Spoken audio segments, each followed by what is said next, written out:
Baik, teman-teman semua, kita mulai saja kuliah kita pada hari ini ya, pengantar ilmu politik. Jadi ini sudah berbeda temanya.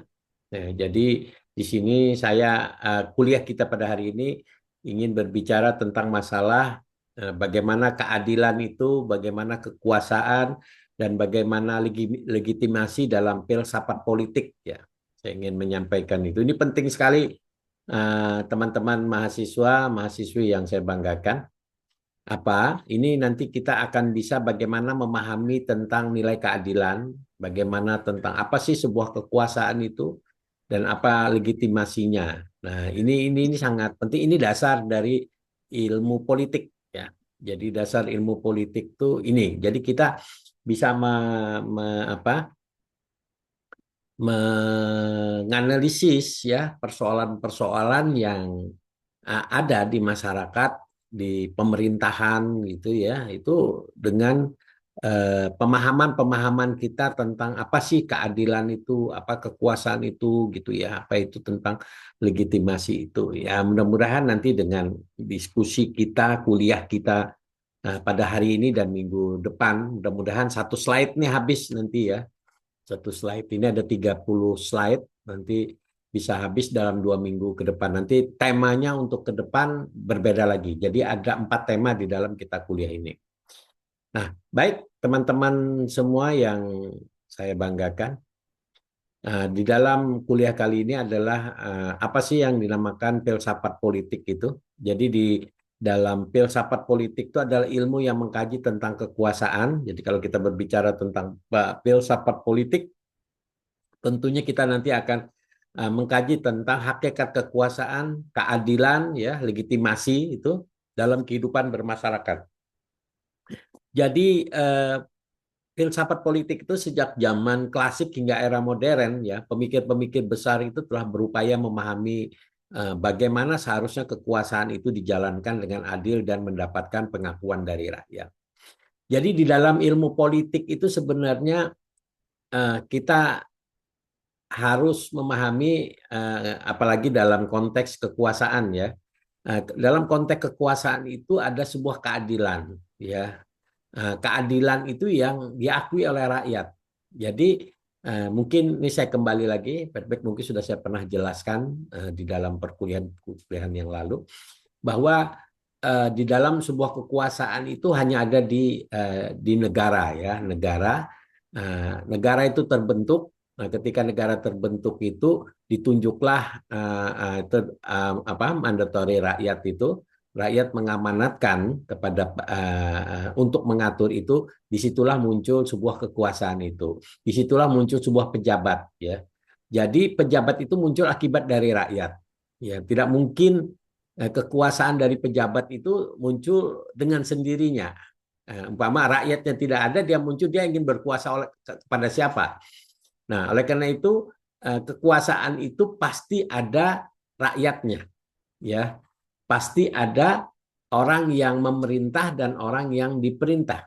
Nah, itu tuh konsep dari sebuah kekuasaan. Jadi kekuasaan itu memunculkan. Nah, oleh karena itu di dalam kekuasaan itu ada nilai keadilan, ya, keadilan dan pengakuan dari rakyat. Jadi bagaimana kita memerintah ketika kita berkuasa itu diperintah, memerintah. Nah, memerintah itu ada pengakuan dari rakyat. Nah, itu dalam sebuah pemikiran filsafat politik seperti itu dalam. Baik, selanjutnya. Nah, mengapa kita membahas keadilan dan kekuasaan? Nah, ini perlu teman-teman pahami ya secara apa? Secara jelas dan perlu dalam sedikit penghayatan ya. Ya, mengapa kita perlu membahas tentang keadilan kekuasaan ini? Nah, di dalam kekuasaan dan keadilan ini, inilah fondasi dari tata kelola. Tata kelola apa? Tata kelola dalam pemerintahan, dalam sebuah kekuasaan itu. Jadi keadilan dan kekuasaan adalah fondasi utama dalam tata kelola masyarakat yang menentukan stabilitas dan kemakmuran suatu negara. Nah, itu konsep ketika kita ingin melihat bahwa apa yang bisa menentukan stabilitas dan kemakmuran suatu negara itu apa yang menjadi faktor utama. Nah, faktor utamanya adalah keadilan dan kekuasaan itu. Disitulah kita perlu membahas. Jadi ketika kita ingin ya membahas sebuah stabilitas kemakmuran dalam sebuah negara ya, terutama Indonesia. Indonesia itu kita terkenal dengan ideologi kita ya, ideologi Pancasila itu dalam sila kelima itu apa? Keadilan sosial bagi seluruh rakyat Indonesia. Keadilan sosial bagi seluruh rakyat Indonesia itu dalam konteksnya bahwa yang diutamakan adalah kemakmuran. Kemakmuran dalam sebuah negara itu. Nah, jadi eh, dalam sebuah keadilan dan kekuasaan itu harus benar-benar menjadikan sebuah proses yang bisa memakmurkan sebuah negara itu, menentukan stabilitas dalam sebuah negara itu oleh masyarakat. Nah, itu merupakan keadilan sebuah tata kelola ya, tata kelola masyarakat. Nah, keadilan itu juga evaluasi sebuah sistem. Jadi apa yang dimaksud itu? Evaluasi itu yaitu memahami legitimasi penting untuk menilai keabsahan penguasa efektivitas sistem politik yang sedang berjalan. Nah, jadi legitimasi ya sebuah kekuasaan itu harus perlu ada legitimasi. Legitimasi yang menentukan bahwa dia itu sah ya ketika dia berkuasa, ketika dia menentukan sesuatu dia sah. Begitu juga dia menentukan melakukan keadilan. Keadilan itu harus ada legitimasi ya. Jadi legitimasi keabsahan itulah yang merupakan satu dasar untuk kita efektif dalam menjalankan sebuah pemerintahan ya. Nah, saya analogikan seperti ini. Umpama di dalam sebuah kelompok kecil saja, kelompok kecil saja. Kelompok kecil kita terdiri dari beberapa orang ya. Nah, di dalam beberapa orang itu ya ini belum diangkat seorang pemimpin begitu. Nah, ketika di dalam sebuah kelompok itu ada pendapat dari beberapa orang di sana. Nah, pendapat ini bagi sebagian orang kalau dia tidak punya legitimasi, dia tidak menjadi dasar untuk bisa menjadi sebuah kesepakatan. Karena apa? Karena tidak ada legitimasi siapa ya dia berbicara itu sebagai apa. Kalau dia hanya anggota, otomatis status dia sama dengan anggota yang lain. Nah, berbeda apabila dalam sebuah kelompok itu sudah ditentukan siapa menjadi ketuanya, siapa wakilnya, siapa bendaharanya. Nah, ketika ketuanya itu berbicara, ketua yang sudah diangkat ya terpilih oleh sebuah kesepakatan ya yang dikeluarkan oleh kelompok tadi, dia pilih ketuanya itu. Nah, ketika ketuanya itu berbicara, dia punya kekuasaan. Nah, kekuasaan yang dia dia sampaikan, dia berikan itu untuk bagaimana jalannya sebuah organisasi itu, itulah legitimasi. Karena apa? Dia sudah di mana legitimasinya? Karena dia sudah terpilih. Ya. Jadi pemahamannya begitu. Jadi dia sudah terpilih oleh seluruh kelompok itu legitimasi. Nah, legitimasi itulah yang membuat kekuasaannya itu bisa dipatuhi oleh semua orang. Kekuasaannya itulah yang bisa diikuti oleh semua orang. Nah, dalam konteks ini apa? Disitulah dia bisa mengatur ya tata kelola masyarakat itu ya. Jadi dia juga bisa membuat sebuah aturan di situ. Dia juga bisa memberikan satu mandatori. Nah, itu kekuasaan semua. Jadi apa yang dia sampaikan dari mulut dia itu adalah sebuah mandat, sebuah kalau di dalam konteks kekuasaan ya, apalagi kekuasaan raja itu sabda ya. Jadi sabda raja itu karena dia legitimasi dia diangkat menjadi raja ya, maka dia diikuti oleh seluruh rakyatnya. Nah, sama dengan pemerintahan itu. Cuma bedanya kalau di dalam sebuah pemerintahan ada sistem musyawarah, ya, musyawarah yang memilih, yang pemerintahan modern, demokrasi. Tapi kalau kerajaan itu turun menurun. Nah, itu nanti akan kita pelajari lebih jauh. Nah, di dalam kekuasaan ya, di dalam kekuasaan ini akan mengatur kehidupan masyarakat. Maka konsep-konsep ini mempengaruhi bagaimana kita berinteraksi sebagai warga negara dan menilai kepemimpinan. Nah, oleh karena itu tadi kekuasaan, legitimasi itu kekuatan yang bisa menggerakkan bagaimana masyarakat di sebuah masyarakat itu berinteraksi. Ya. Dan juga bagaimana masyarakat itu bisa menilai pimpinan.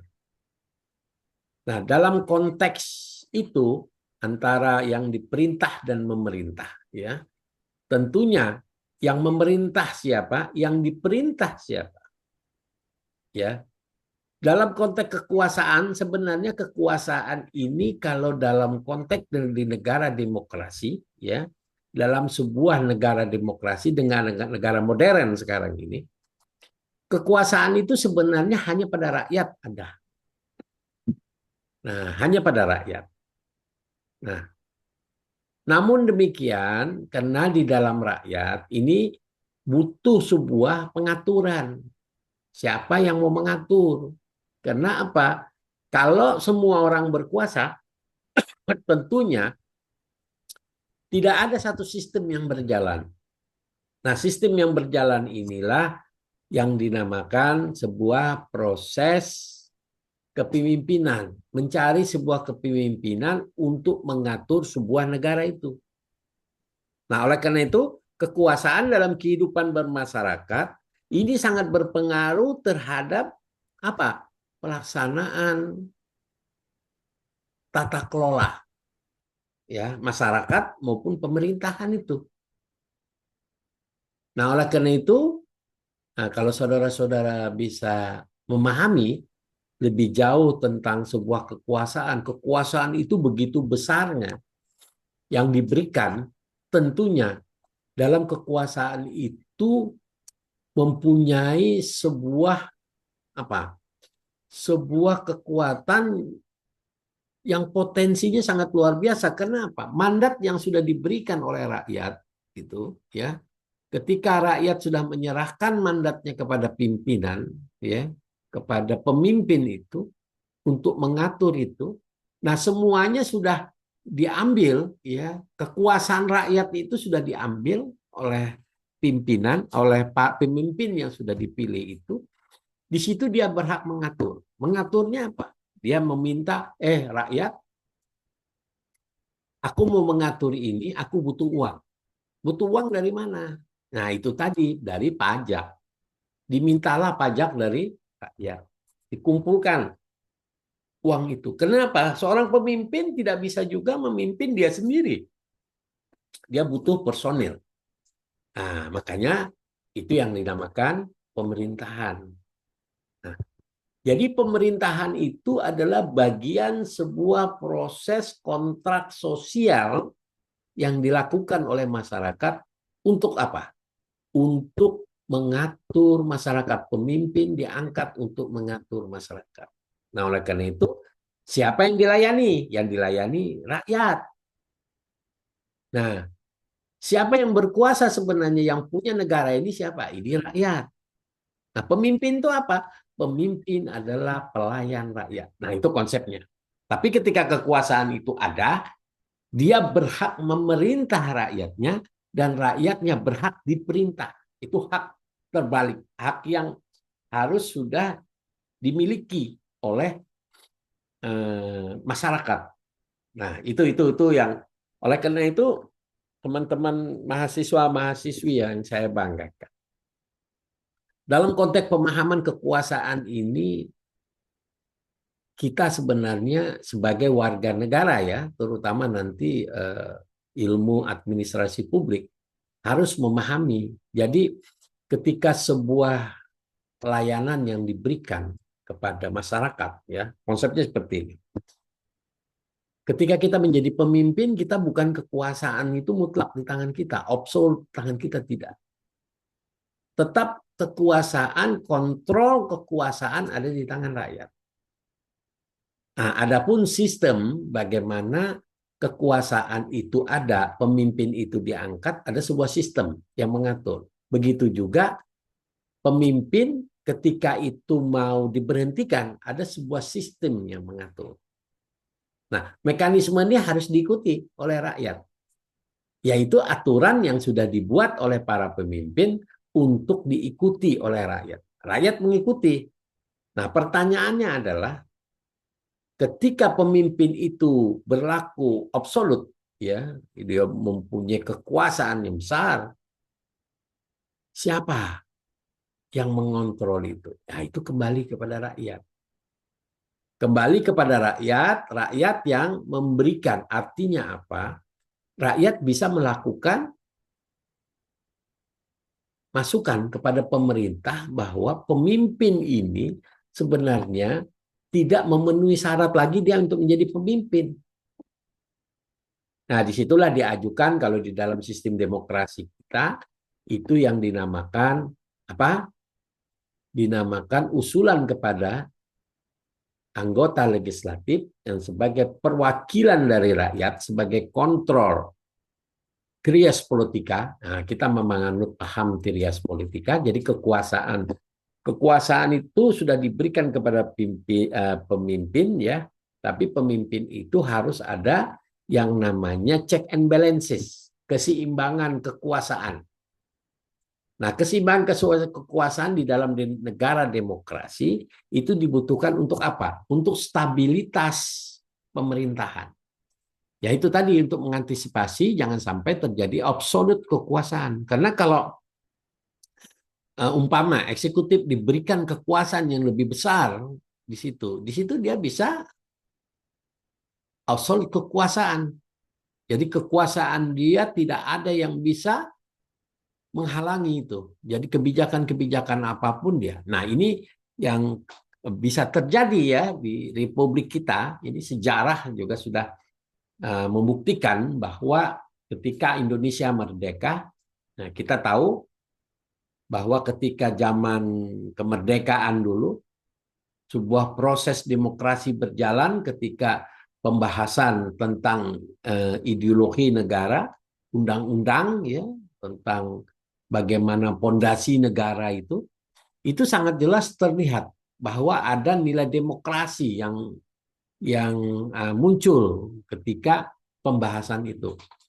Tapi juga tidak bisa kita pungkiri ya, sejarah juga mencatat bahwa ketika negara kita merdeka, berdirilah Negara Kesatuan Republik Indonesia ini adalah pemimpin ketika itu pemimpin sudah terpilih presiden dan wakil presiden. Sejarah juga mencatat bahwa ada terjadi sejarah bahwa ada presiden yang berlaku otoriter pada saat itu. Nah, oleh karena itu terjadilah gejolak-gejolak di dalam negeri. Ya, baik ada pemberontakan, baik ada apa protes dari masyarakat, aksi demo kan tahun 966 ya, waktu itu angkatan 66, zamannya angkatan 66 terkenal dulu. Kalau dulu angkatan saya ya, dulu kalau saya waktu belajar kuliah seperti Anda semua ini, itu saya di dalam mempelajari gerakan-gerakan mahasiswa itu dasar kajian kita angkatan 66. Karena gerakan itu hanya 66 waktu itu. Yang mahasiswa begitu besarnya meruntuhkan ya kekuatan orde lama itu dari Presiden Soekarno waktu itu karena melihat bahwa di tahun 66 itu ya angkatan 66 begitu mengkritisi kekuasaan yang oleh Bung Karno. Karena Bung Karno sudah mengangkat dirinya menjadi pemimpin seumur hidup. Nah, itu hampir menjurus kepada absolut kekuasaan. Sampai pada waktu itu juga terjadi pemberontakan G30 PKI, ya. Karena kekuasaan ini itu tadi, ya, kalau tidak dikawal dengan sebuah proses demokrasi yang begitu kuat, itu ini akan menyebabkan kekuasaan itu berjalan sangat otoriter, ya. Jadi keputusan apapun, regulasi yang dia buat, karena dia punya kekuatan itu, anggaran negara dia berhak untuk ngutang, ya. Jadi pemimpin ataupun sebuah negara itu, jika dia sudah diberikan hak dia untuk memimpin, tentunya apa? Dia sudah berhak segalanya sampai menghutang, hutang pun atas nama negara. Jadi presiden menghutang ke luar negeri itu atas nama negara, itu dia punya kekuasaan itu. Untuk apa? Untuk membiayai tata kelola pemerintahan. Nah, pembayarannya seperti apa? Orang akan bisa memberikan karena ada jaminan negara. Nah, berbeda kalau kita tidak punya kekuasaan di negara, kita menghutang, apakah kita bisa diberikan jaminan? Tentunya tidak. Ya. Nah, jadi itu ada kekuasaan. Nah, itu sama kalau dengan perusahaan, ya. Kita punya perusahaan, ya, ketika kita menjadi direktur utama di situ, nah, terus di situ ada perusahaannya, nah kita mau menghutang untuk suntik dana gitu, siapa yang bertanggung jawab? Ya direktur utamanya sebagai pengelolanya. Nah, dia berhak untuk menghutang itu. Nah, menghutang itu. Nah, ketika itu sudah dia dapatkan, ya hutang itu tentunya untuk apa? Untuk menyuntik, membangun perusahaannya itu, ya biar dia bisa menjadi modal.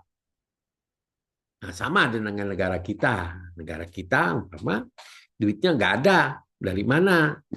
Pemasukan pajak kecil, ya sumber daya alam belum terkelola dengan baik. Gitu. Akhirnya apa? Uang tidak ada nipis untuk membangun. Nah, menghutanglah dengan negara dengan jaminan pemerintah kepada pemerintah. Kalau istilah terkenal sekarang, government to government, G2G namanya. Nah, itu dalam sebuah kekuasaan tadi. Jadi teman-teman perlu memahami tentang bagaimana kekuasaan. Nah, di sini saya ingin setelah kalian semua memahami tentang sebuah kekuasaan, tentu kita harus memahami juga tentang sebuah keadilan. Karena kekuasaan tanpa keadilan itu adalah sebuah yang sangat nanti bertolak belakang yang menyebabkan apa? Kontraproduktif di dalam melaksanakan kekuasaan. Ya, di dalam definisi keadilan, ya prinsip moral dan sosial itu ada, yaitu keadilan merupakan prinsip moral dan sosial yang mengatur pembagian hak dan kewajiban dalam masyarakat. Jadi konsep inilah yang menjadi landasan etis bagi setiap tindakan kebijakan yang diambil oleh penguasa.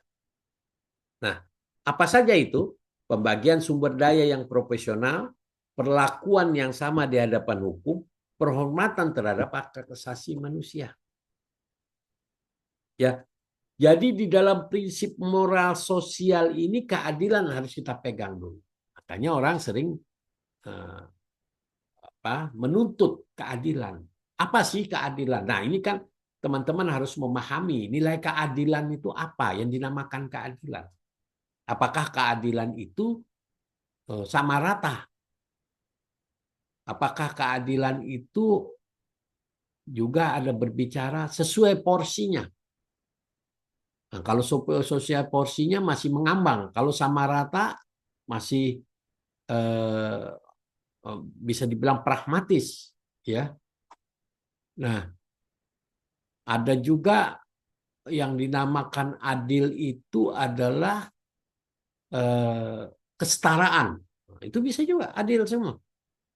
Nah, tapi yang perlu kita tekankan di sini bahwa nilai keadilan itu adalah bagaimana kita bisa memenuhi atau mengatur pembagian antara hak dan kewajiban. Itu nilai adil.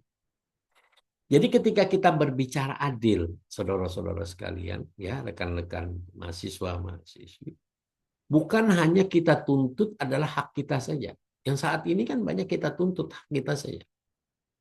Kita menuntut keadilan, hak kita, umpama kita sebagai warga negara berhak dilindungi, berhak untuk mendapatkan pendidikan, berhak untuk mendapatkan kebebasan, berhak untuk mendapatkan kebebasan bersuara dan eh, apa, mengkritik dan sebagainya. Haknya saja.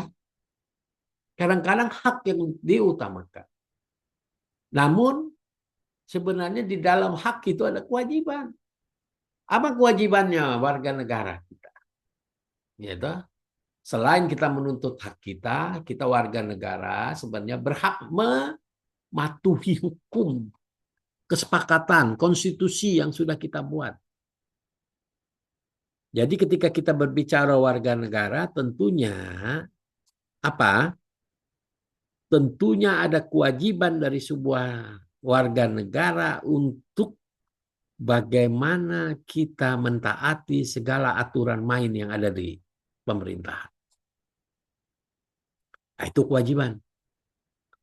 Jadi kalau umpama kita memberikan kritik, nah kritik yang sesuai aturan. Karena regulasi sudah ada yang mengatur tentang bagaimana menyuarakan suara rakyat tentang keprihatinan rakyat terhadap pemerintahan. Umpama ada caranya bagaimana.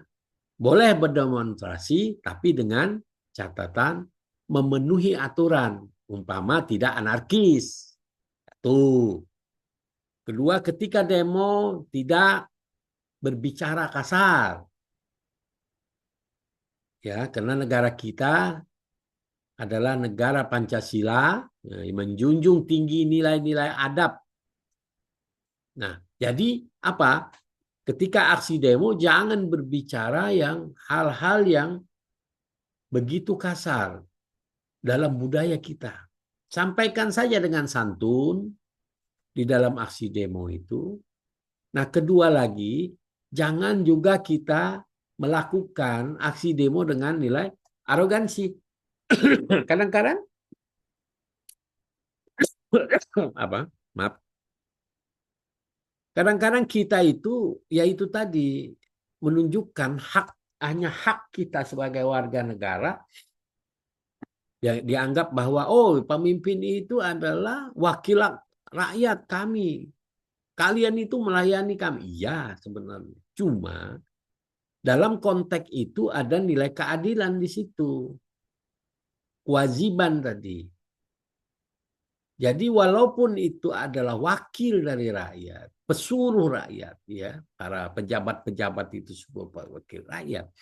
Tapi dalam konteks hak dan kewajiban, ya kewajiban warga negara berhak untuk mengakui dan menghargai nilai-nilai jabatan yang diberikan kepada pejabat. Nah ini yang harus diperhatikan. Jadi walaupun dia wakil rakyat, dia pun istilahnya itu mandat yang diberikan dari rakyat. Tapi rakyat sendiri harus patuh terhadap aturan. Nah itu keadilan. Nilai keadilan itu di situ. Ya nggak usah jauh-jauh juga kita di masyarakat, saya analogikan. Ya. Seorang anak dengan di rumah tangga itu, seorang anak dengan ibunya. Anak menuntut apa? Tuntutan anak adalah saya berhak mendapatkan pendidikan. Saya berhak sekolah, dibiayai oleh orang tua. Saya berhak mendapatkan makanan. Saya berhak mendapatkan pakaian. Saya berhak mendapatkan perlindungan rumah dan sebagainya. Ya walaupun rumah itu masih dikontrak dan sebagainya. Tapi orang tua punya kewajiban untuk memenuhi itu. Ya, hak dituntut oleh anak untuk orang tua memenuhi. Makanya orang tuanya bekerja. Makanya orang tuanya apapun yang dijalani ketika dia punya anak itu, yang penting bagaimana rumah tangga itu dapurnya ngebul. Nah itu hak, kewajiban orang tua. Nah sekarang kewajiban anak apa? Kewajiban anak adalah belajar sebaik-baiknya, menuntut ilmu. Kayak begini nih, dibiayai oleh orang tua nih. Kalian menuntut kuliah, ada orang tua kuliah. Nah orang tua sudah menyiapkan uang untuk kalian kuliah. Apa kewajiban kalian? Ya kalian belajar harus menjadi sarjana. Sarjana apa? Yang pinter. Makanya oleh karena itu kalau kalian tidak masuk kuliah, tidak mengerjakan PR, tidak apa dan sebagainya, itu artinya kalian tidak memenuhi kewajiban. Nah sama antara mahasiswa dengan dosen. Mahasiswa berhak menuntut dosen, ya ada haknya. Haknya apa? Haknya untuk pinter. Untuk tahu apa pengetahuan yang disampaikan ini. Bermanfaat tidak. Dan sebagainya. Itu hak kalian. Kalian mendapatkan itu. Nah, kewajiban kalian apa? Kewajiban kalian adalah kewajiban yang harus disampaikan oleh para dosen. Kalian harus rajin belajar. Kewajiban kalian di situ. Di situ kalian harus banyak membaca beberapa literatur, beberapa jurnal-jurnal yang untuk bisa didiskusikan di dalam perkuliahan ini. Nah, itu antara hak dan kewajiban. Nah, mendapatkan nilai baik, apakah hak dari Anda? Ya, tidak juga. Anda berhak mendapat nilai, tapi nilai baik atau tidak itu bukan hak Anda. Itu adalah sebuah proses yang berjalan. Oleh karena itu apa saudara-saudara mahasiswa-mahasiswa yang saya banggakan? Nilai yang Anda dapat itu kalau Anda sudah memenuhi beberapa kewajiban. Kewajibannya apa? Anda mengikuti kuliah, ada absensi itu. Anda mengikuti yang namanya UTS, ya. Ada namanya Anda sudah belajar buku-buku literatur yang sudah Anda baca, ya. Itu namanya kewajiban Anda. Nah, ketika itu ujian dan sebagainya, Anda tidak bisa menjawab, ya. Akhirnya dosen mempunyai hak untuk menentukan nilai itu. Nah, itu antara hak dan kewajiban itu. Itu yang namanya keadilan. Ya, jangan sampai ketika sudah mahasiswanya sudah tidak masuk kuliah, tidak belajar, menjawab ujian juga seenaknya aja, hanya satu lembar itu pun isinya nggak jelas. Tiba-tiba ingin menuntut haknya minta nilai A. Adil nggak itu? Ya, tentunya tidak adil. Ya. Jadi semua itu hak dan kewajiban harus kita penuhi dalam menuntut sebuah keadilan. Nah, itu adil keadilan, ya. Jadi keadilan itu tentunya bukan hanya masalah moral dan sosial, tapi keseimbangan kepemimpinan, kepentingan. Jadi keadilan juga dipahami sebagai keseimbangan antara hak individu dan kepentingan umum. Jadi apa di situ ada? Hal ini menuntut kemampuan untuk menyeimbangkan kebutuhan pribadi dan kemaslahatan bersama. Apa yang dimaksud itu? Yaitu melindungi hak-hak minoritas, mengutamakan kepentingan publik, mencegah penyalahgunaan kekuasaan. Nah, itu adil. Jadi di dalam keadilan itu ada prinsip moral sosial, ada juga keseimbangan kepentingan. Jadi jangan sampai di dalam proses kita berikan keadilan itu hanya kepentingan pribadi kita saja yang kita utamakan tanpa kita mengutamakan kepentingan publik. Itu tidak adil. Di situ namanya kalau di dalam politik arahnya, kalau di dalam berbisnis, kalau di dalam politik namanya kekuasaan, ya, otoriter. Kekuasaan otoriter itu di situ munculnya. Kalau di dalam bisnis namanya apa? Monopoli ekonomi yang dilakukan oleh siapa? Oleh oligarki. Nah, itu yang dinamakan hanya kepentingan individu, tidak kepentingan publik. Nah, hak-hak minoritas bagaimana? Hak-hak minoritas itu harus kita lindungi. Karena walau bagaimanapun di dalam masa kita sebuah bermasyarakat ini, ya bernegara ini, kita mempunyai kepentingan-kepentingan untuk bagaimana melindungi hak minoritas. Jadi jangan kita sepelekan dalam konteks minoritas. Nah, keseimbangan kepentingan itu yang tadi saya sampaikan bahwa ada mencegah penyalahgunaan kekuasaan. Bagaimana caranya? Dengan check and balances tadi sampaikan. Nah, itu definisi keadilan ya. Jadi teman-teman perlu pahami ini keadilan. Mungkin sebelum saya lanjut ada pertanyaan tentang definisi keadilan ini? Apa sudah paham semua?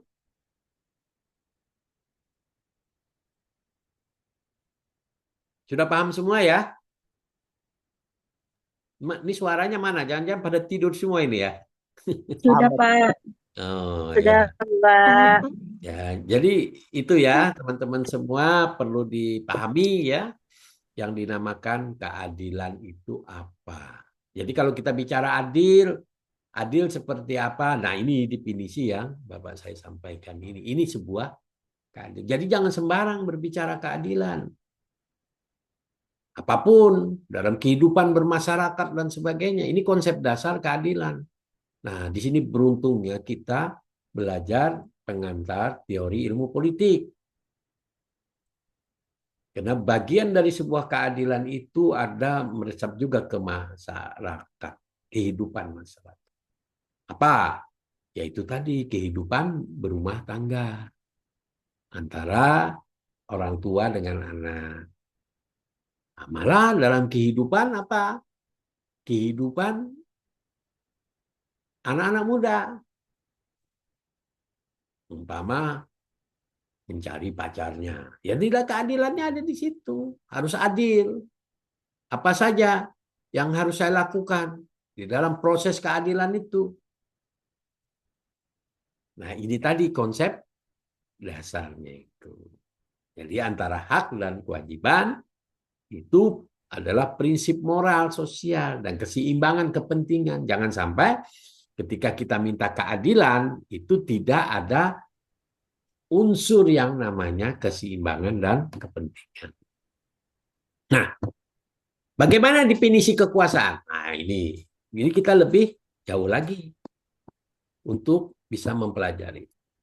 Yaitu yang dinamakan kekuasaan itu adalah kemampuan mempengaruhi.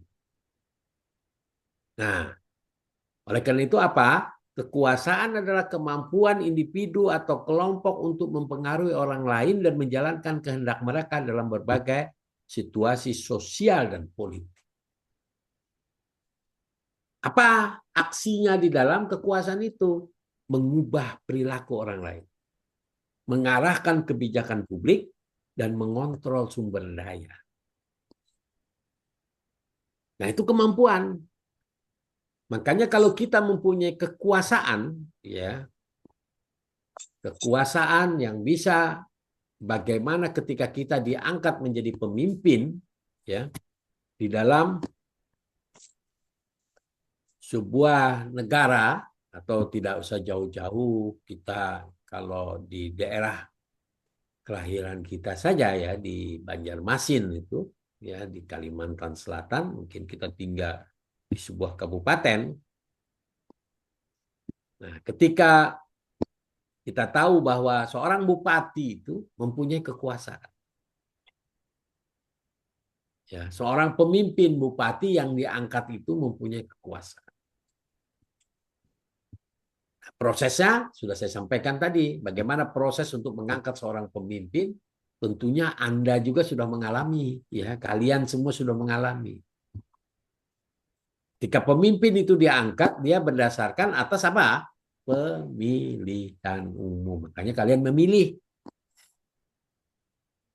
waktu pilkada itu. Nah, terlepas Anda memilih itu jujur atau tidak, nah ini tidak tahu. Kita kembalikan kepada masyarakatnya. Apakah Anda disogok, ya, disogok ketika memilih pemimpin itu?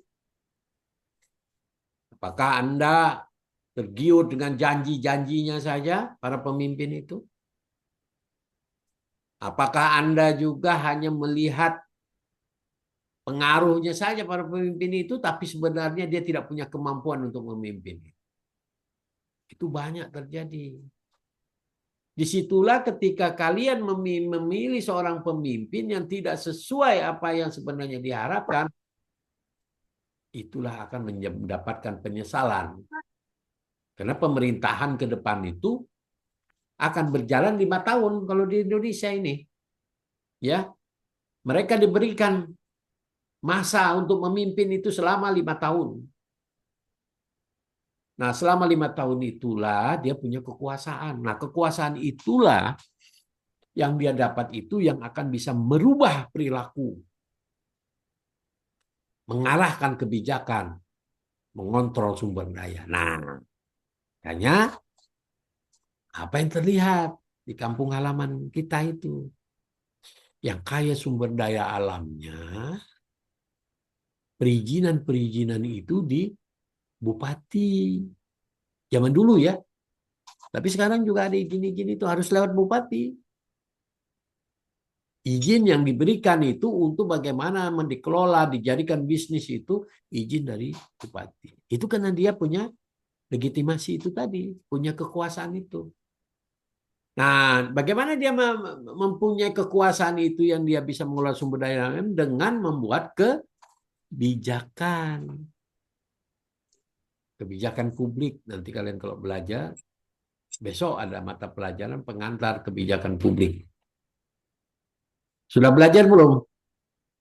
Pengantar kebijakan publik. Belum, Pak. Nah, Siap, nanti Pak. arahnya ke sana itu. Jadi ketika kalian belajar nanti kebijakan publik, kalian harus memahami dulu tentang definisi kekuasaan ini. Makanya diajarkan tentang ilmu politik itu. Orang berkuasa itu seperti apa? Ya. Jadi bagaimana hebatnya kekuasaan itu ketika dipegang oleh orang. Ya. Nah, jadi itu tadi kekuasaan itu kemampuan untuk mempengaruhi. Di mana bentuk kekuasaannya? Nah, itu. Jadi kekuasaan itu dapat bersifat formal melalui jabatan resmi atau informal melalui karisma dan pengaruh personal yang dimiliki seseorang. Nah, apa yang disebut dengan kekuasaan formal itu? Nah, kekuasaan formal itu ialah jabatan. Nah, kalau ya itu tadi Bapak bilang jadi bupati, jadi gubernur. Itu formal itu. Seluruh jabatan, aparatur itu adalah formal. Termasuk tentara, polisi itu ya. Dia punya jabatan-jabatan itu. Tidak sembarang itu. Orang pangkat jenderal tiba-tiba, kau pangkat kau jenderal. Tidak, ada tahapan untuk dia bisa jadi jenderal. Begitu juga kalau mau jadi dirjen, kepala bagian, kasubag. Nah, itu ada jabatan-jabatan yang ditempuh itu dengan sebuah satu mekanisme sistem yang berjalan. Ya. Jadi kalau jabatan formal itu adalah jabatan dan otoritas hukum yang dimilikinya. Nah, itu otoritas hukum itu yang dimaksud apa? Itu tadi ada SK-SK-nya. Jadi orang jadi pejabat itu harus di SK-kan. Jadi tidak bisa ngaku-ngaku dirinya saya seorang dirjen, saya seorang kepala bagian tapi SK-nya nggak ada. Apakah diakui? Ya tidak. Ya saya pikir ini sama juga dengan apa? Di perusahaan. Kalau Anda kerja di perusahaan, ada yang namanya supervisor, Ada yang namanya juga manajer, ada juga namanya direktur. Nah, mereka punya kekuasaan masing-masing tuh. Direktur bisa memerintah manajer, manajer bisa memerintah supervisor di bawahnya. Nah, bisa nggak supervisor memerintah direktur? Sesuai jabatannya ya tidak. Secara hierarkisnya tidak bisa dia perintah. Yang perintah itu yang lebih tinggi ke bawah. Nah, direktur punya kekuasaan apa? Oh, dia bisa mengelola keuangan perusahaan. Ya, itu tadi Bapak sampaikan, umpama keuangannya sudah seret dan sebagainya, perusahaan itu dia ngutang ke bank gitu. Nah, itu direktur yang punya kekuasaan di situ. Jaminannya siapa? Ya direktur itu. Nggak bisa bayar utang gimana? Ya dihukum direkturnya. Karena yang berjanji, yang mempunyai nilai-nilai yang bisa kekuatan untuk melakukan perjanjian jaminan itu hanya direktur. Ya, nah itu di jabatan formal. Nah, informal bagaimana? Nah, itulah kalau di informal itu ada karismatik. Pemimpin karisma. Apa nih, Mak?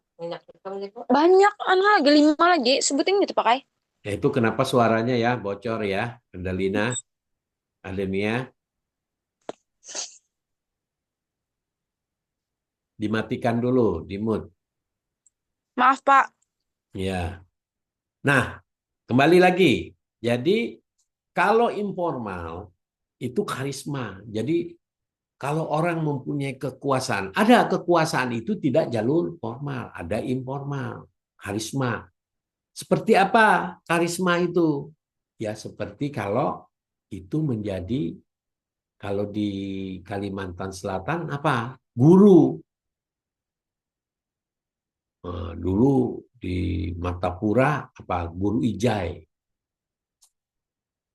Nah, Guru Ijai itu punya ini enggak? Punya kekuasaan, punya power enggak? Punya. Oh, dia itu sekali beliau berbicara semua orang mengikuti. Ya guru-guru yang ada di Banjarmasin itu guru ngaji itu. Ya, jadi kekuasaan itu bukan formal saja tapi ada juga informal. Ekspektasi. Nah, ekspektasi itu jadi kekuatan dia untuk bisa mempengaruhi orang itu. Ya. Jadi apa ya bisa juga dia sebuah apa istilahnya itu orang yang punya karisma juga, ya, hampir dekat dengan karisma yang bisa merangkul orang, tokoh masyarakat, Pak. Nah, ekspertis itu tokoh masyarakat sebenarnya. Tokoh masyarakat itu adalah orang yang bisa yang dituakan gitu ya, orang yang memahami tentang sebuah budaya dan sebagainya gitu ya. Umpama di tokoh masyarakat di Kabupaten Balangan. Nah, siapa di situ yang punya karismatik tokoh masyarakat? Jadi tokoh masyarakat itu bisa tokoh agama, tokoh sosial, nah tokoh apapun di situ yang dia dianggap orang yang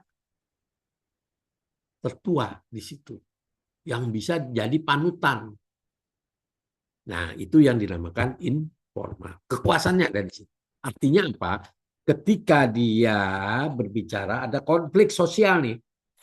Coba lihat di beberapa daerah itu. Ketika ada konflik sosial, pasti yang ditanya siapa tokoh masyarakat itu. Muncul dia tokoh masyarakat itu, diem semua orang. Karena dia tokoh yang dianggap bisa menjadi panutan masyarakatnya. Coba ya kalau yang muncul di dalam ketika ada konflik sosial muncul preman di situ. Wah, apa nggak jadi rame lagi? Preman ya ada juga karisma informalnya itu ada ya dari kelompok kekuatan kelompoknya saja itu, tapi tidak masyarakat secara umum. Tapi ketika muncul pasti ada resistensi. Kenapa? Dia tidak mewakili tokoh masyarakat secara apa? Secara umum. Nah, SPTC-nya di situ yang tidak masuk di situ. Ya. Ada juga bentuk kekuasaan struktural. Nah, struktural itu kontrol institusi, biasanya para LSM. Dia punya kekuasaan juga di situ, kontrol-kontrol itu. Jadi kelompok-kelompok yang kecil tuh kan sering tuh demo kelompok LSM dan sebagainya untuk apa? Untuk bagaimana dia mengakili suara rakyat dan sebagainya. Tapi ya banyak juga sekarang di Indonesia itu mengatasnamakan LSM tapi banyak untuk kepentingan pribadi dimanfaatkan. Nah, ini yang juga harus menjadi filter. Tapi perlu kita pahami bahwa dalam kelompok mereka itu ada kekuasaan di situ. Ya, kekuasaan untuk mereka bisa muncul mempengaruhi orang dan juga bisa muncul dalam kelompok itu ada nilai-nilai kekuasaan yang mereka bisa melakukan bargaining di situ. Nah, itu bentuk kekuasaan. Ya. Sekarang bagaimana definisi tentang legitimasi? Di dalam definisi legitimasi, ya, pengakuan di sini ada namanya pengakuan masyarakat. Apa yang dinamakan pengakuan masyarakat itu? Legitimasi itu. Nah, legitimasi adalah pengakuan penerimaan masyarakat atas kewenangan yang dimiliki oleh penguasa atau sistem politik. Nah, itu legitimasi. Jadi walaupun seorang pemimpin, dia dianggap pemimpin tapi tidak punya legitimasi, katanya dia terpilih. Ya, nah ini sering ya, teman-teman nanti ini bisa menjadi pisau analisis ya, pisau analisis. Ini di Indonesia banyak terjadi. Sebuah organisasi partai politik ya. Jadi partai politik itu pernah Anda dengar P3. P3 itu. Ini sekarang nih baru-baru rame gitu. Ada kepengurusan P3 yang secara legitimate ya, dalam arti dia secara formalnya sudah diakui oleh pemerintah itu mengadakan musyawarah. Terpilihlah anggotanya itu. Namun terjadi proses apa? Proses penolakan dari ada beberapa yang tidak setuju dengan terpilihnya pemimpin ini. Nah, dia mendirikan tandingan, kongres tandingan. Nah, kongres tandingan ini tetap mereka ada beberapa orang yang dia ajak ya karena dia punya modal mungkin ya. Mungkin dia punya modal itu. Dia lakukan kongres. Nah, kongres dia pilih sendiri dirinya bahwa saya terpilih menjadi ketua P3 ya. Bahwa sebenarnya sudah terpilih ketua P3 itu, tapi di sini dia tandingan lagi terpilih ketua P3. Nah, dengan dua kubu ini ya yang sudah melakukan proses pemilihan ini, siapa yang diakui? Nah, ini banyak yang kontra ya, yang pro kontra. Satu sisi yang sudah terpilih ada kontranya mengakui bahwa prosesnya itu tidak prosedural, tidak jujur, tidak transparan dan sebagainya. Protes ini. Protes. Nah, protes itu akhirnya apa? Akhirnya menciptakan konflik di dalam. Nah, mengenai ini tandingannya itu yang dia bilang juga terpilih lewat kongres itu, tapi dia tidak mempunyai kekuatan hukumnya di situ. Nah, apakah itu legitimasi? Tidak, tentunya. Nah, kalau kita sebagai yang sudah paham dengan ilmu politik, ya, karena sudah belajar ilmu politik, tentunya yang akan kita analisis apa? Nah, organisasi yang terpilih ini, apakah dia sudah terdaftar? Yang dia melakukan kongres ini apakah terdaftar? Apakah ini diakui oleh pemerintah? Apakah kongresnya ini betul-betul kongres yang dijalankan oleh organisasi yang sudah diakui oleh pemerintah? Nah, kalau dia hanya mengklaim dirinya saja yang tidak diakui legitimasi, ya status hukumnya itu otomatis itu tidak legitimate namanya, tidak legitimasi. Nah, itu teman-teman mahasiswa-mahasiswi yang saya banggakan. Jadi apa? Jadi pertanyaannya, legitimasi itu ada akibat dari sebuah proses hukum yang sudah ditentukan. Makanya butuh pengakuan, penerimaan masyarakat, dan kewenangan yang dimiliki oleh penguasa dalam sistem politik. Apa yang dalam sistem politik itu? Itulah yang diakui oleh pemerintah tadi, ada SK-nya. Jadi organisasi partai politik itu sudah tercatat di Kemendagri dan juga di Kemenkumham, dia menjadi sebuah partai politik yang sah untuk bisa dia menjadi partai politik di Indonesia ini. Nah, itu yang namanya apa? Legitimasi. Tapi kalau tidak ada kesahan, dia mendirikan partai sendiri, diakui itu ya tidak. Nggak bisa diakui. Orang juga nggak mau ikut. Kalau begitu semua orang bisa. Seperti saya, para mahasiswa sendiri, tiba-tiba sudah berkumpul nih temannya di sana. Ayo kita bikin partai. Partai apa? Partai odong-odong. Partai odong-odong. Gitu kan.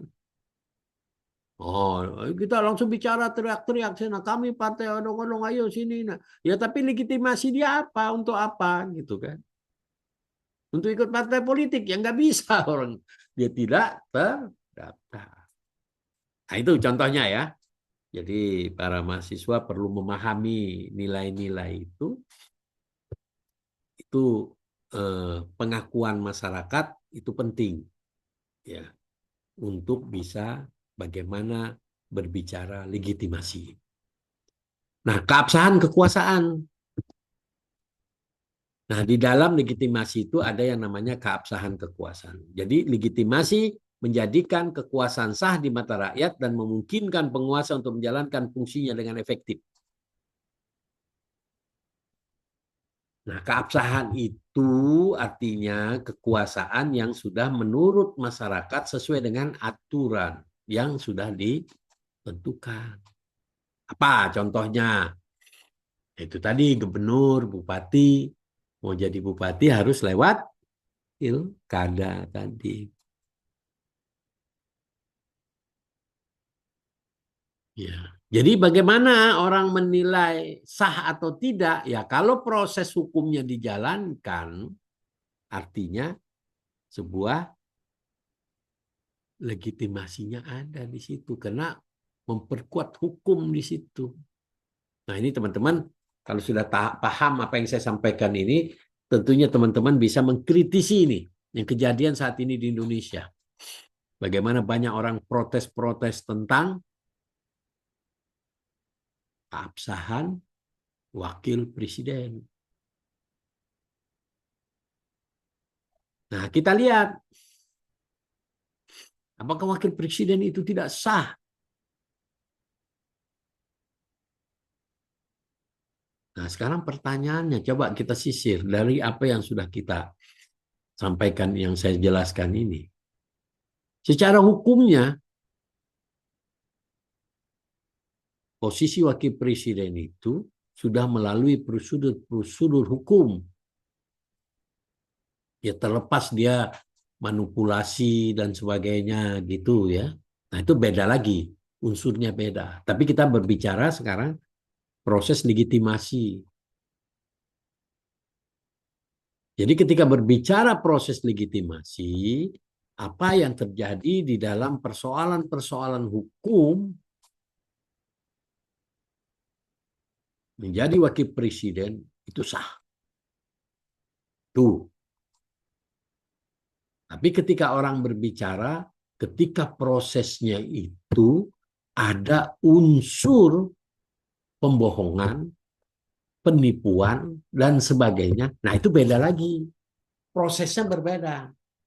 Itu prosesnya adalah proses pengadilan. Pembuktiannya di situ. Tapi kalau orang berbicara proses Gibran, apakah dia sah menjadi presiden? Sah. Sah dia menjadi presiden karena prosesnya dilalui. Pemilu juga dilalui pemilihan presiden kan? Ya jangan-jangan di antara kalian di sini mahasiswa semua itu ya kan ke tahun kemarin memilih siapa? Ya, ada yang milih Prabowo? Ada nggak mahasiswa-mahasiswa di sini milih Prabowo? Siapa ketua kelasnya? Siapa? Ada, Pak. Ada. Amelia milih siapa? Prabowo ya? Oh, Pak. Nah, Prabowo. Ya kan? Kalau Prabowo tidak ada masalah, yang masalah wakilnya atau tapi sah kan dia kan? Karena sudah dipilih lewat pemilu. Nah, itu legitimasi. Jadi proses ketika orang mendapatkan kekuasaan menjadi wakil presiden ataupun presiden agar ada legitimasi itu sah. Sah di mata masyarakat. Makanya sampai sekarang orang mengakui bahwa Prabowo dan Gibran adalah presiden dan wakil presiden. Nah, bagaimana proses yang diprotes itu? Itu adalah proses yang berbeda, bukan proses legitimasi. Nah, kalau dia terbukti nanti ada proses hukum yang berjalan. Jadi, proses politik sudah selesai, proses administrasi sudah selesai, proses hukumnya sudah selesai. Maaf, bukan proses administrasi politiknya sudah selesai, otomatis dia sudah legitimate.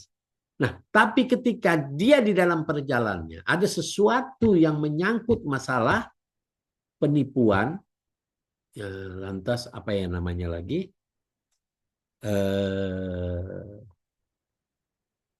Apalagi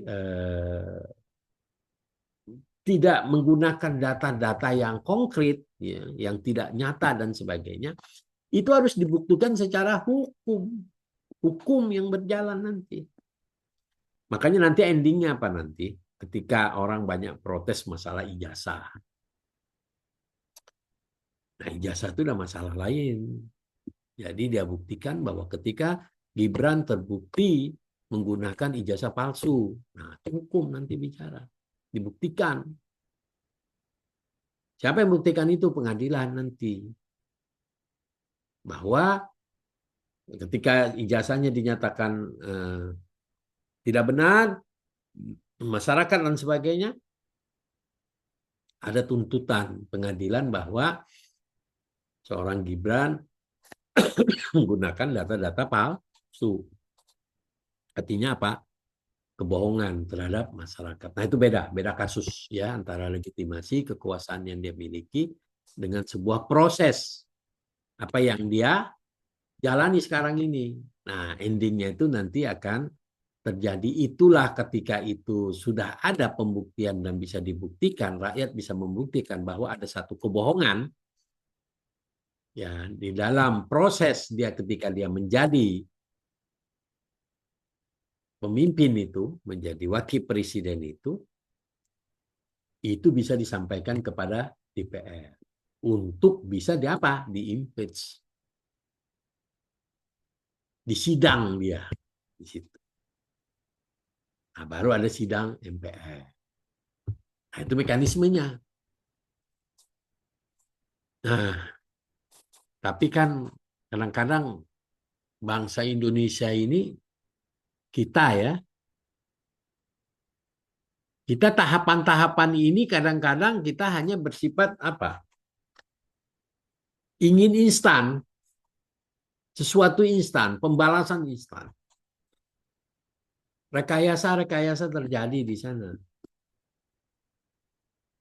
Bagaimana coba kita ngelihat aksi demo tanggal 18 Agustus, tanggal berapa itu? 20 Agustus setelah 17 Agustus itu.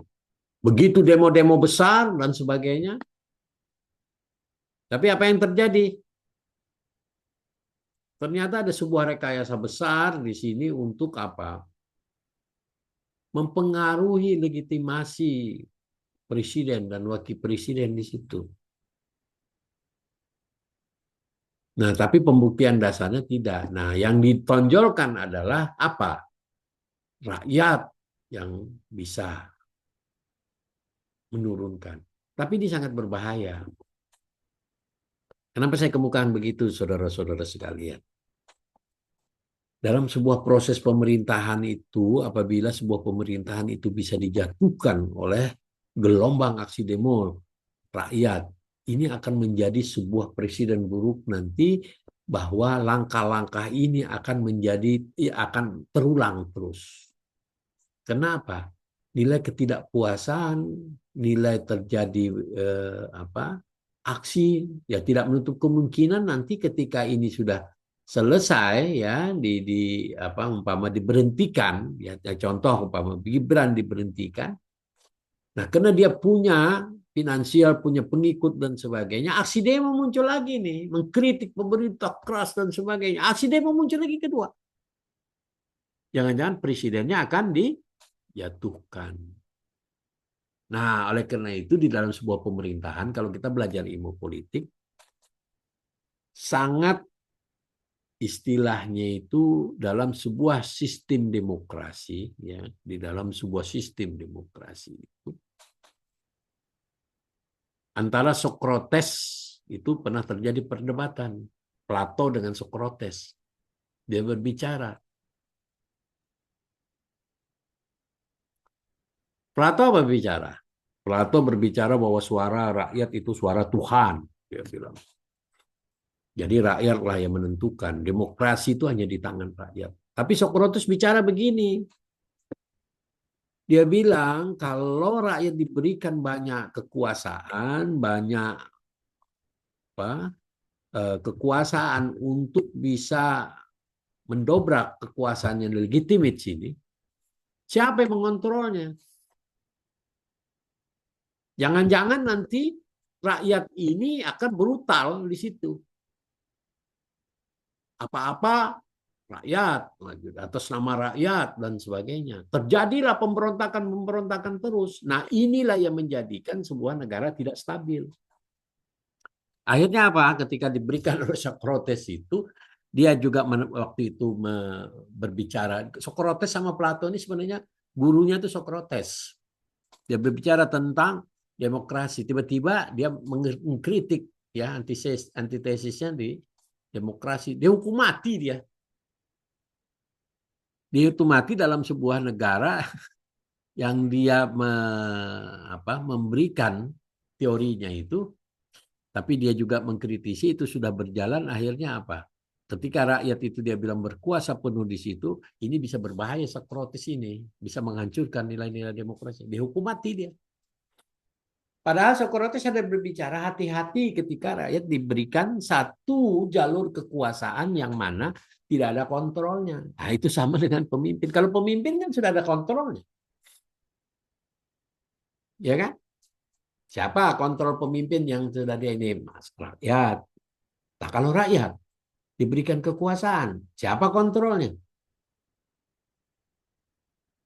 Disitulah negara tidak stabil. Nah, ini analisisnya di situ, saudara-saudara sekalian, ya, rekan-rekan mahasiswa, mahasiswi, yang perlu kita pahami di situ. Jadi bukan dalam arti aksi-aksi itu kita larang, tidak. Tapi bisa melaksanakan aksi-aksi demo dengan apa? dengan aturan, kesepakatan yang sudah disepakati. Ada kontrolnya. Tidak anarkis, tidak menghancur fasilitas publik dan sebagainya.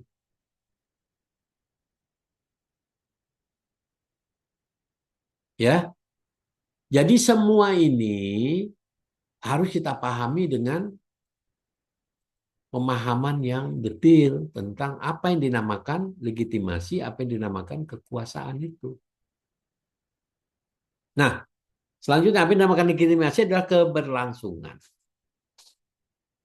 Jadi legitimasi juga memastikan keberlangsungan kekuasaan dan jangka panjang dan stabilitas politik di suatu negara. Itu keberlangsungan. Jadi legitimasi itu tidak bisa pragmatis. Tidak bisa legitimasi umpama diberikan hanya sesaat. Nah, lakin ini kejadian di Indonesia ini. Nah, ini yang juga perlu kita pahami ya, saudara-saudara sekalian. Saya 32 tahun ya, 28 tahun saya di Sekretariat Negara. Saya melayani Bapak Presiden. Jadi zamannya Pak Harto sampai sekarang, ya Pak Jokowi periode pertama saya melayani. Saya sangat paham tentang masalah kekuasaan itu. Saya paham tentang legitimasi itu. Nah, legitimasi yang terjadi di Indonesia ini itu tidak ada keberlangsungannya. Inilah menyebabkan apa? Kondisi negara itu selalu stuck. Selalu bottleneck. Kenapa? Perangkat-perangkatnya itu ketika terjadi perubahan presiden dan wakil presiden tidak ada yang namanya keberlangsungan proses itu. Sebenarnya ada kekuasaan, yaitu tadi di dalam legitimasi kekuasaan itu ya, ketika dia memimpin dalam sebuah proses ini, memimpin ini tidak bisa, hanya bisa diselesaikan dalam 5 tahun. Jadi proses legitimasi keberlangsungan ini bisa diselesaikan sampai 20 tahun ke depan. Selesai. Tidak bisa dalam satu periode ini saja. Karena untuk membangun sebuah proses pembangunan, mempunyai harus legitimasi. Legitimasi itu artinya kesepakatan orang yang sudah ya kepentingan nasional itu yang dibuat itu untuk apa? Untuk kepentingan nasional, pembangunan nasional ke depan. Nah, oleh karena itu sebenarnya konsep, nah itu kita bisa kritisi itu kayak Bappenas tuh. Bappenas itu tidak bisa hanya renstra saja, rencana strategis 5 tahun, nggak bisa dia. Kalau dulu zamannya ada itu apa GBHN, ya. Mungkin kalau generasi sekarang sudah tidak paham GBHN itu ya. GBHN itu garis-garis besar haluan negara. Itu 25 tahun jangka untuk bagaimana pembangunan itu harus diikuti. Jadi visinya itu visi negara. Ya, visi negara, ya. Kalau sekarang kan visinya visi presiden. Presiden punya visi dan misinya. Tapi tidak ada guidance di atasnya. Nah, guidance di atasnya GBHN sebenarnya. Yang adanya di atas ini itu Pancasila saja, ideologi. Nah, ideologi itu ya itu tadi mencapai sila kelima tadi, keadilan sosial bagi seluruh rakyat Indonesia. Keadilan itu ditumpahkan di mana? Ya pendidikan harus bisa dinikmati ya kan. Terus kebebasan berbicara, kebebasan mendapatkan kesempatan kerja dan sebagainya. Nah, tapi tidak ada struktur perancang ketika setelah Orde Baru itu, setelah Orde Baru runtuh ya, setelah Orde Pak Harto itu disitulah GBHN waktu itu di MPR dibubarkan, tidak lagi sebagai lembaga tertinggi negara dia. Jadi dia hanya sebagai lembaga negara saja. Tidak lagi dia menentukan garis-garis besar haluan negara. Jadi kekuatan MPR itu hanya melantik presiden dan wakil presiden saja. Tidak mengangkat, melantik. Jadi beda. Kalau dulu mengangkat. Memilih presiden dan wakil presiden itu di MPR. Nah, MPR dari mana? Dari perwakilan-perwakilan. Ada DPD-nya di situ, utusan golongan. Dulu ada utusan golongan, ya. Golongan daerah dari ABRI, birokrasi, ya. Di situ masuk. Nah, itu di MPR itu. Disitulah memilih presiden dan wakil presiden, ya. Tapi sekarang kan tidak.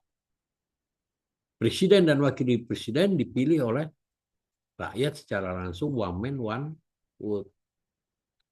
Nah, dalam konteks ini juga kita agak sedikit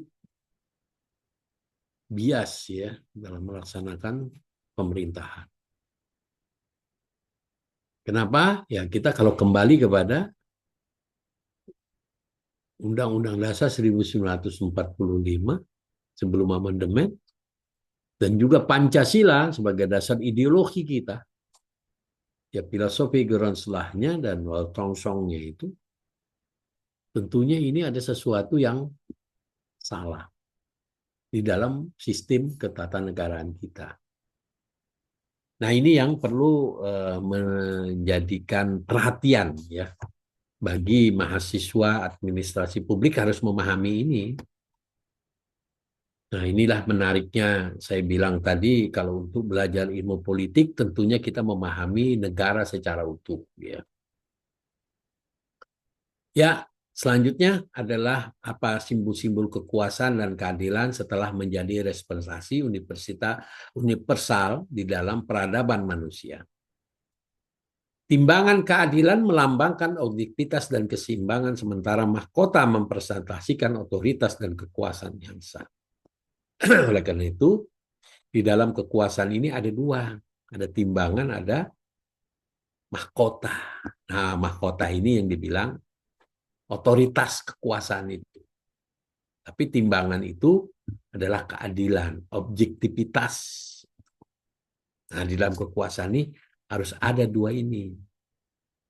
Ya, simbol-simbol kekuasaan itu di situ. Nah, ini tradisi klasik ya di dalam pemikiran politik. Jadi di dalam tradisi klasik, dalam filsafat politik ya dimulai dari pemikiran Yunani kuno. Jadi di Yunani itu sebenarnya kalau kita mau mempelajari ilmu politik lebih dalam, jadi awal mula pemikiran-pemikiran politik itu ada di Yunani kuno. Nah, apa yang dilakukan di sana? Meletakkan dasar-dasar teori politik modern. Apa itu? Nah, itu saya bilang tadi ada Plato, Aristoteles ya sebagai dua tokoh utama dalam memberikan kontribusi fundamental dalam memahami hubungan antar keadilan, kekuasaan dan legitimasi. Dua tokoh ini banyak berbicara, Plato dan Aristoteles. Inilah grand teorinya dia. Sangat luar biasa di dalam pemikiran politik. Jadi dulu di Yunani itu saudara-saudara saya cerita ya. Nanti saudara-saudara bisa baca beberapa literatur. Di Yunani itu dulu pernah pertama kali dia one man one vote. Jadi dia bilang suara rakyat tuh suara Tuhan. Itu. Jadi itu bisa dia lakukan dengan apa? Dengan masing-masing. Itu waktu itu di Yunani itu sedikit orang. Jadi dia bisa suara itu jujur, bisa dilihat dengan dia.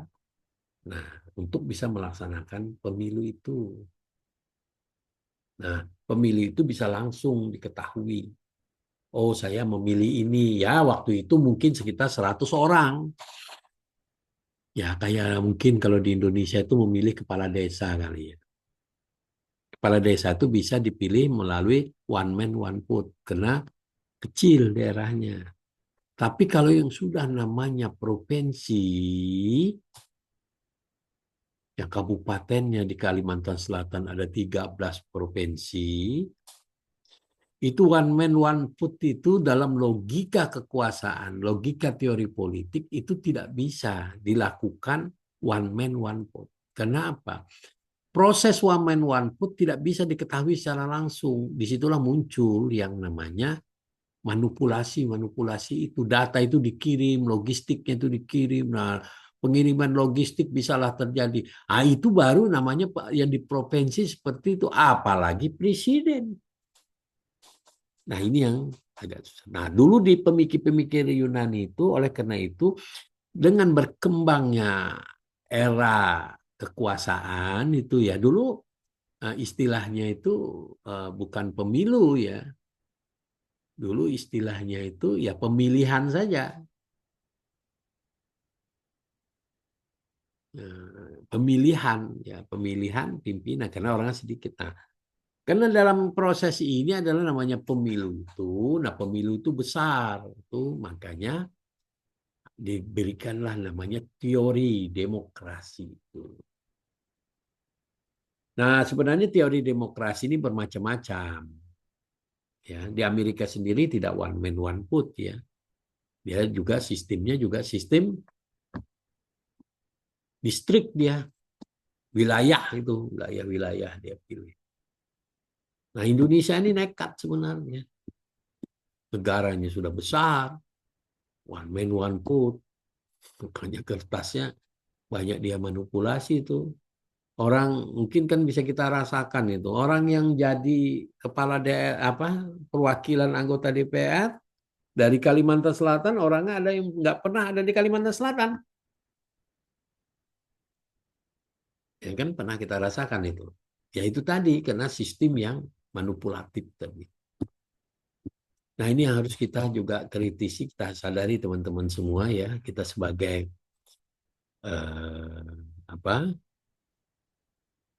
bangsa Indonesia yang mempunyai pengetahuan, yang memahami nilai-nilai demokrasi, yang kita sudah belajar ilmu politik, tentunya kita akan bisa mengkritisi kenapa sebenarnya di Indonesia ini terjadi permasalahan mendasar tentang masalah tata kelola pemerintahan.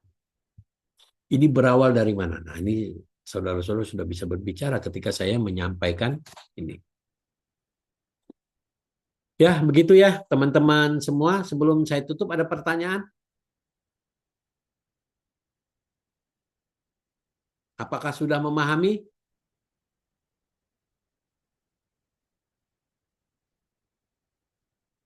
Ini suaranya nggak ada juga nih. Apa tidur ya semua ya? Insya Allah sudah Bapak. Oh, sudah ya, ya. Jadi kalau dialog interaktif harus kita ini ya cepat untuk merespon gitu. Karena Bapak ingin semua kalian belajar ilmu politik ini dan saya juga kebetulan dosen yang praktisi ya. Saya pahamlah dengan persoalan-persoalan bangsa ini karena saya menangani, saya terjun langsung di dalam kekuasaan itu dan saya yang melayani presiden. Jadi ini kesempatan buat kalian untuk bisa bertanya sebenarnya yang untuk menambah pengalaman kalian dan satu-satunya dosen yang memahami nilai-nilai yang ada bekerja di Sekretariat Negara, saya di Istana Kepresidenan ini, hanya Uniska punya. Jadi kalian perlu berbangga dan memang disinilah kelebihan ya. Kalian punya dosen yang juga praktisi. Gitu. Universitas Lambung Mangkurat saja belum punya. Makanya dia banyak meminta saya juga mengajar di sana. Saya bilang saya sangat sangat penuh mengajar di Universitas Islam Kalimantan. Nah, jadi kenapa saya ingin sekali teman-teman mahasiswa-mahasiswi di sini lebih pintar dari universitas lain, ya, memahami apa yang saya sampaikan ini dan ini menjadi dan apa yang saya sampaikan ini sebuah bukan teori literal sekali, tapi ini adalah kasus-kasus yang memang satu pemahaman yang bisa kalian pahami lebih mudah. Ya, mungkin itu saja yang bisa saya sampaikan kuliah pada hari ini. Kita punya kesempatan satu kali lagi ya bertemu di minggu depan ya, Rivaldi ya. Iya, Pak. Vivaldi minggu depan 1 kali, setelah itu kita UTS ya. Jadi tolong ini kalau misalkan materi-materinya kurang jelas, nanti materi-materinya saya kasih setelah terakhir lagi. Dan juga kalau tidak paham apa yang saya sampaikan ini bisa mengulang lagi di YouTube-nya, bukan YouTube saya ya. Tapi saya lihat ke YouTube-nya kecil sekali. Apa semua melihat YouTube? Kalian sudah membuka YouTube semua atau belum? Sudah. Sudah semua ya. Dibuka itu. Jadi kalian bisa tambah pengetahuan. Jadi hari ini umpama tidak memahami, oh ya apa yang disampaikan oleh Pak Yakub itu nanti akan dipahami dengan YouTube. Oke, begitu saja teman-teman. Terima kasih atas perhatiannya. Semoga apa yang kita didapatkan pada hari ini menjadi